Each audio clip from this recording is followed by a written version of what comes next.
Yung mga asawa niyo po, invite niyo po. Amen. Nasa trabaho. So, ang gusto ko pong ibigay na mensahe, Dito ka lang, ngayong araw ka lang na ito, dito. na kahit umalis na po kami dito, nais po namin iwanan sa inyo, makalimutan nyo man yung pangalan namin, o makalimutan nyo yung mga binigay namin, ang pinakamahalaga, sabihin natin, pinakamahalaga, na hindi ko makakalimutan, ay ang pag-ibig ng Panginoon, Jesus, sa buhay ko. Tulad ng sinabi ni Pastor Gatinina, di ba? Etong mga pagkain nyo, itong mga regalo ibibigay namin sa inyo, mauubos.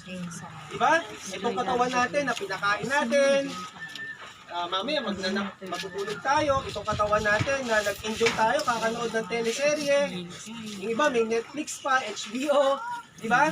Hindi na matatapos.